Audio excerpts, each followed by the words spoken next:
It is time to bring in our good friends, David and Marcy from the BerkshireEdge.com. That's one place where you can go where you'll find updated information 24 hours a day on all the happenings in and around South County, Massachusetts, and of course, the latest full news coverage. That is the BerkshireEdge.com. And we get together once a week here on Robin Hood Radio, also rebroadcasted on the weekend, and talk about just some of the many stories that they have. And we bid a good morning to both Marcy and David. Good morning. Good morning. Good morning. Good morning. Marcy is, she's just, here I am. There she is. There she is. Hello. There she is. Hello. Just looking for the, okay. Hi. From stage left, all right. Good morning. We're a little disorganized this morning. All right, now I have to start off with a little comment on the first story we'll talk about. Uh-oh.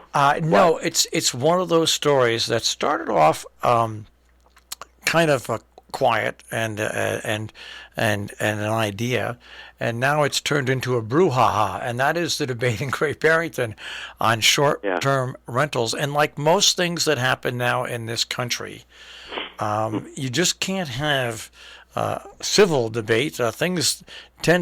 People tend to get heated on either side. It is now the norm, and no matter what it is that seems to come before government, once again, there's debating going on. I guess that's a great New England and Northeast tradition, but Well, it is, and that's what I always liked about the town meeting form of government, for example.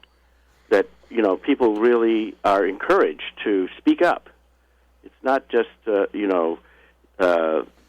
government officials, even if they're elected, just operating independently. I mean, the townspeople have every right to speak up and participate, and that's a New England tradition, Right, and we are finding that you're talking about the short-term rental debate in Great Barrington, and it's we both think it's wonderful that this kind of conversation is going on. And that there have been people testifying at every meeting that the select board has had over this issue. I mean, just to go back, I think we've spoken about this before, but one of our select board members, Lee Davis, has proposed to restrict short-term rentals, to allow only people who live in the house to use it as an Airbnb or a short-term rental. That she would prefer that people not just buy houses in order to turn them into short-term rentals, because that's the debate. That's the debate going on in Great Barrington, right? Right. That it's one thing to be people make the argument that you can't stop people from trying to make money on their own houses, but what she's saying is that there's a terrible shortage of housing in the Berkshires, and we shouldn't allow people to just buy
Also, So short-term rentals this is a problem.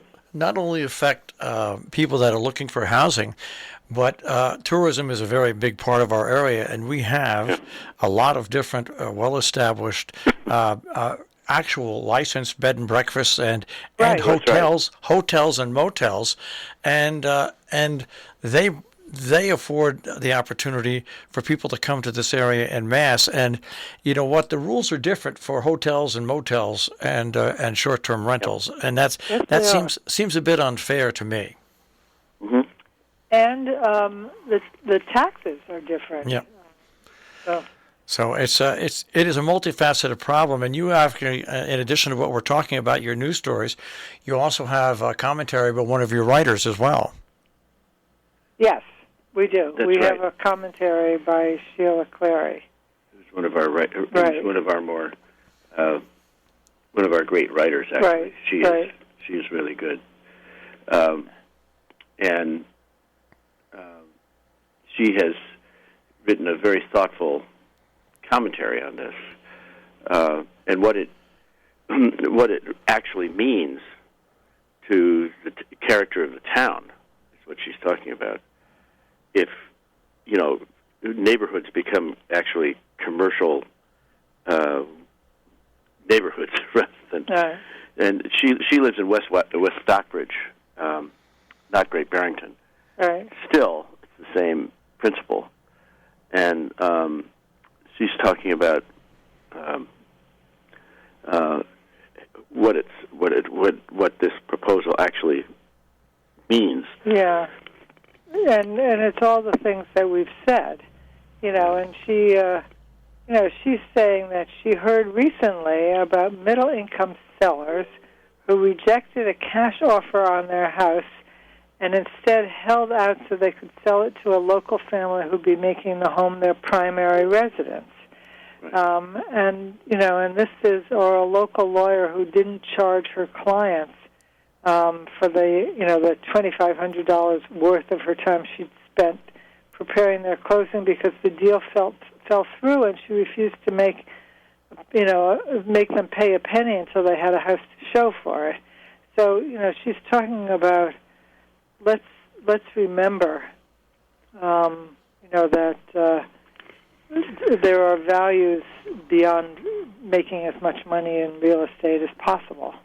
Yeah, she calls this the Airbnbification of neighborhoods. Right, right. And she said it's, to quote her, it's part of a larger sad story. Yeah, right. That is killing socioeconomically diverse communities. That's right, what she's right. concerned about. That it becomes just a commercial area rather than a real neighborhood. You don't want to stop people from being able to make money and to keep their houses. I know. It's a tricky issue, isn't it? It's a tricky issue. But then again, also a lot of laws were passed in a lot of communities to allow accessory apartments so people could have their senior parents or grandparents live with them, and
system is a public utility that is for the benefit of all citizens, but in these towns. But at one point, they were privately owned, and that is still the case in Housatonic, where it was, and it's owned by a private water company, and they have trouble maintaining using the revenues from the fees for the water in maintaining the system, and that's the problem. There aren't enough users. There aren't enough users, the amount of money they need to spend to maintain it. And it's an old system, and it needs upgrading.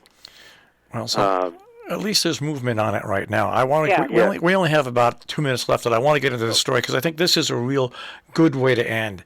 And that looks like it appears, and it only appears, that maybe that upgrade to Monument Mountain Regional High School might happen. Might happen. I mean, we've been talking about this for many years, and it's possible that it's an elaborate process of getting in line to get the state to fund such an upgrade, and but the stars may be aligning with the Massachusetts School Building Authority for Berkshire Hills Regional School District and Monument Mountain Regional High School complex to finally be in line to receive funding for a much needed upgrade. It's one of those projects. You just have to, because you imagine you have a limited amount of funds statewide, and there are a lot of high schools in school buildings in Massachusetts who are all competing for that money. And when your name comes up on that list, you want to be able to act on it. You bet. Well, yes. And you want to be ready. Yes. And the last time we came up was in 2013 or 2005. I can't remember. But anyway, we were on the list, and the town voted it down. There was a big misinformation campaign that because it requires a town contribution. And a major town contribution. Well, the trouble here is that it's a regional school, so all 3 towns that are part of the regional school district have to approve it. Right. And the other 2 towns, West Stockbridge and Stockbridge, approved it, but Great Barrington voted it down. Because Great Barrington has the largest share because it has the largest number of students, and it would have been expensive. But well, that's still a good news way to end this edition of this broadcast. These stories and tons other, the BerkshireEdge.com. Yes. Well, as you can see, I mean, we put up 5 or 6 news stories every day. So in the course of the week, we talk to you about 5 or 6 a week, but we've got 30. Yeah, plus there's the archival history as well. That's right. The BerkshireEdge.com. Guys, we'll speak to you next week. Okay. Take care. Marshall. Have a good week. Yeah, bye-bye. Bye. Okay, bye-bye. The BerkshireEdge.com, once again, on the web is where you'll find them.